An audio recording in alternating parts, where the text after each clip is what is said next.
Pada video ini saya akan menjelaskan bagaimana cara melakukan uji normalitas.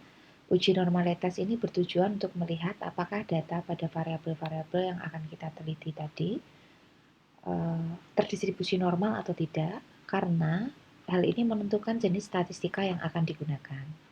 Bila nanti hasilnya adalah terdistribusi normal, kita bisa menggunakan statistika parametrik, dan bila tidak terdistribusi normal, kita akan menggunakan statistika non-parametrik. Lalu bagaimana cara melakukannya? Setelah kita buka data view seperti ini, kita masuk ke Analyze, kemudian kita klik Descriptive Statistik, dan kita pilih Explore. Setelah kita pilih Explore, kita masukkan variabel yang ingin kita pilih. Kebetulan ini sudah saya isi, tapi ini saya masukkan kembali ke kolom. Nah, ini pada kasus ini, kita akan melakukan eksplorasi untuk melihat distribusi data pada umur sebagai bagian dari data sosiodemografi, kemudian onset diabetes, kemudian kita memasukkan juga kadar gula saat pretest, kadar gula darah puasa 2 jam setelah makan maupun A1C. A1C adalah bagian dari kadar gula darah. Kemudian juga kadar gula darah saat post-test, ketiga jenis kadar gula darah tadi. Kita juga memasukkan BMI, baik pada saat pretest maupun post-test, WISHIP, pretest dan post-test, serta sistole dan diastole pretest dan post-test. Setelah kita pilih, kemudian kita masukkan seperti ini. Kita juga bisa menyusun ini supaya outputnya kemudian bisa menjadi seperti yang kita harapkan nanti urutannya. Misalnya dalam hal ini saya memasukkan onset di atas, karena umur dan onset ini mewakili data sosiodemografi dan data status diabetes, sedangkan yang lain adalah variabel penelitian. Lalu kita minta SPSS untuk menghitung normality testnya, untuk mengolah normality testnya, dan saat ini kita tidak meminta box plot dan deskriptif berupa stem and leaf dan histogram karena kita belum perlu, serta untuk meminimalkan kerja dari SPSS supaya lebih cepat, karena kadang-kadang SPSS yang merupakan software yang berat ini kerjanya akan lama. Ini kita klik continue, kemudian ini sudah semua, kita klik OK. Ketika kita klik OK, kita akan melihat bahwa outputnya adalah sebagai berikut. Kita tunggu dulu, seperti yang saya kemukakan tadi, memang kadang agak lama.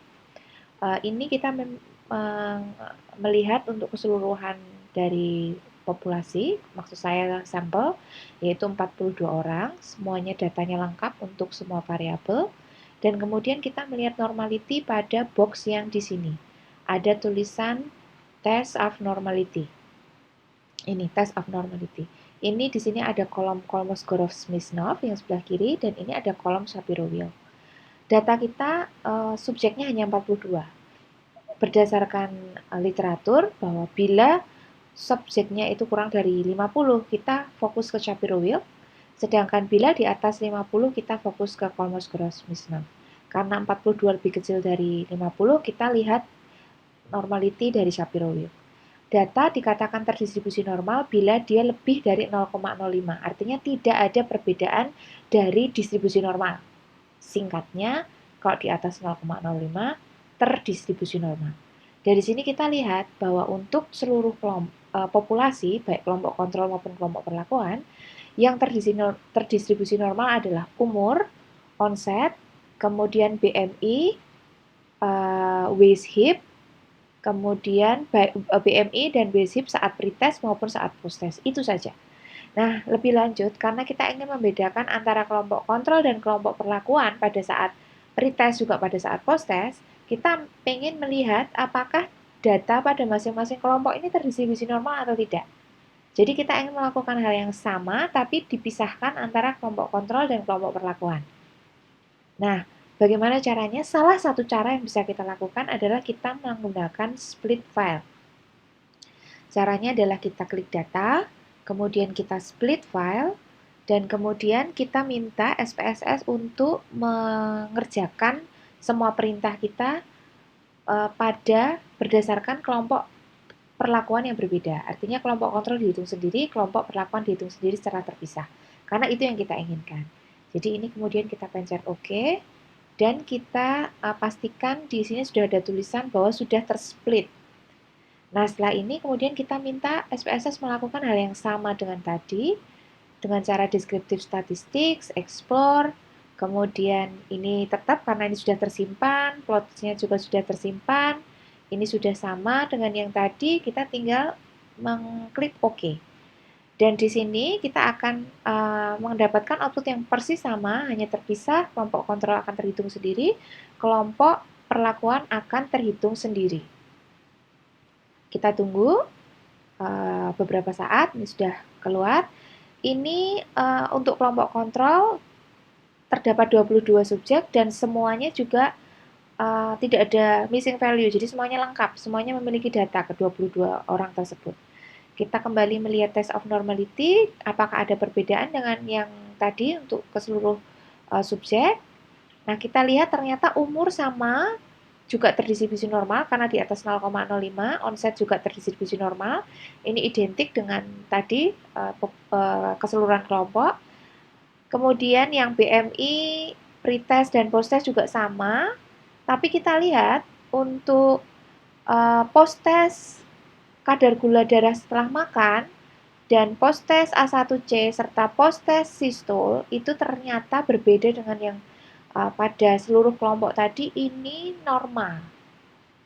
Nah, kemudian yang menjadi pertanyaan, lalu kita akan menggunakan statistika parametrik atau non-parametrik?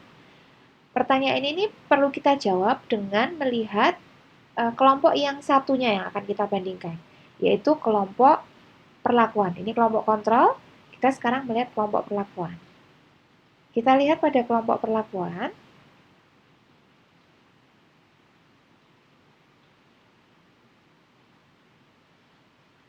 di sini ada 20 orang, semua memiliki data yang lengkap. Ini deskriptif statistik yang bisa kita lihat.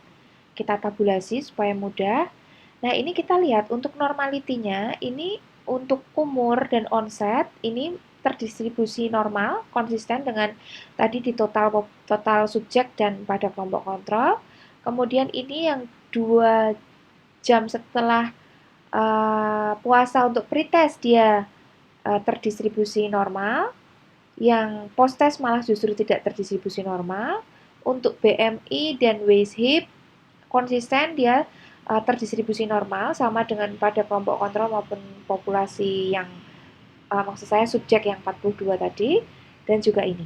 Dari sini kita bisa melihat bahwa ternyata ada sedikit perbedaan. Kebetulan saya sudah membuat tabulasi.